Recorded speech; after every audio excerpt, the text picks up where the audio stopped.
The Learning Journey in association with Turn It Up Tuesday hosted by Ross Audio presents Did You Know? This week we'll focus on one story that we don't hear enough about. It's about Viola Liuzzo. Viola joined the Share Ride program back in Montgomery and started to transport people who were being attacked. Unfortunately, she was attacked and killed by a Ku Klux Klan member. Before moving on, let me say that all sources for this presentation are located on my YouTube channel. Listen and make your own decision, and of course, remember to subscribe. Viola was born on April 11, 1925.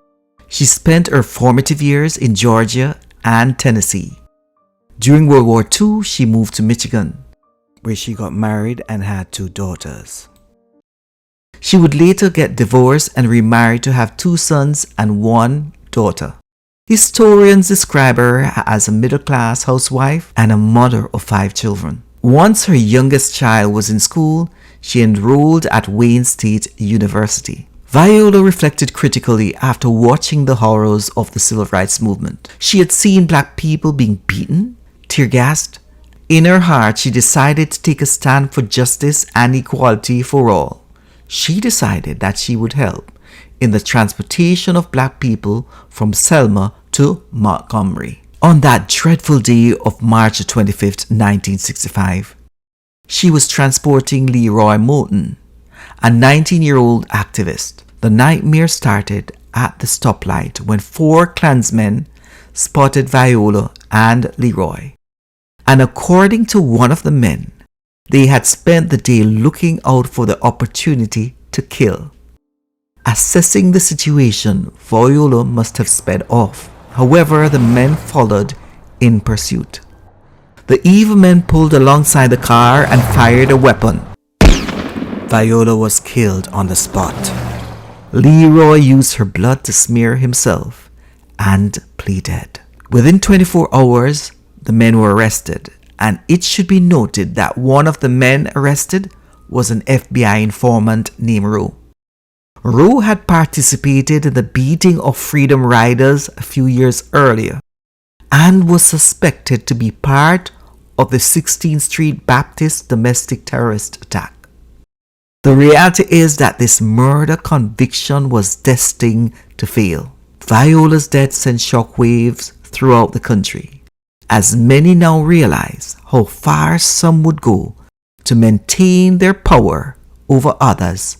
Since the informant was a Klansman, the defense for the others stated that this man's testimony was a violation and was not credible. A violation because he had broken the promise of the Klan. The reality is that the defense was able to blame Viola for their evil act. The wicked men stated that she would have been alive if she had not had a black man in her car. The case ended in a hung jury. In the follow-up trial, all men were freed from the murder charge, but were given 10 years for violating Viola's civil rights. This story is not fabricated, but reflects the fabric of our justice system then and possible now. Missing from many accounts was what the FBI did after Viola's death.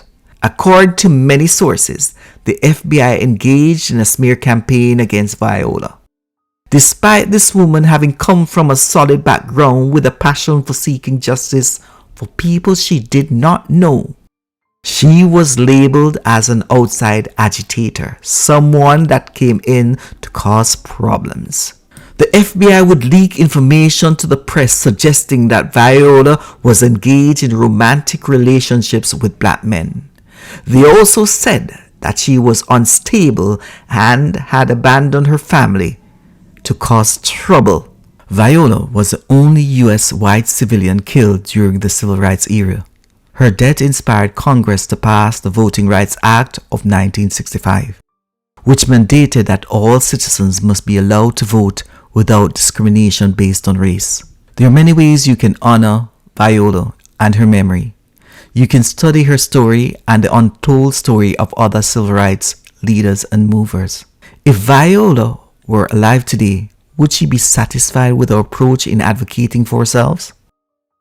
while this video focuses on Viola, it should not be stated that I did not acknowledge the struggle of other black individuals. Yes, the struggle continues. However, I wanted to use Viola's experience and sacrifice as a pathway and a window into highlighting the aspect that everyone needs to play a part in advancing equality and social justice.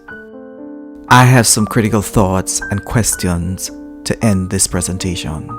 If Viola were alive today, would she be satisfied with our approach in advocating for ourselves? What would she say about our progress? How would she feel about the continuous violation of human rights against the American people? And what would she say about the murder of Heather Heyer, another white woman who was killed in 2017 for fighting for the cause of equality? My final words: we must love and appreciate everyone who paid the ultimate price for freedom. Because the reality is, freedom is not free but comes with a cost for those who have made the sacrifice so others can enjoy fairness and equality. Over to you, Rossi.